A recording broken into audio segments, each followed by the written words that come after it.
দাদা এই বিস্কুটটা কত? 5 টাকা।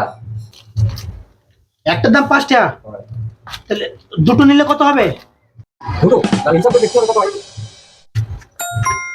একটা 5 টাকা, এইটা 5 টাকা, আর এইটা জানি আরেকটা 5, তাহলে সমান 5 5 দুটো 5, একটা 5 একটা 5, দুটোতে হয়েছে 55 টাকা।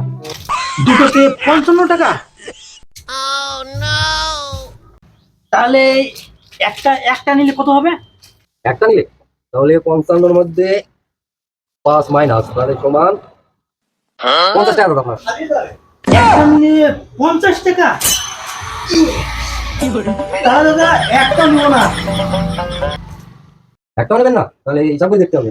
50 মাইনাস 5, দাদা আপনার 45 টাকা হয়েছে।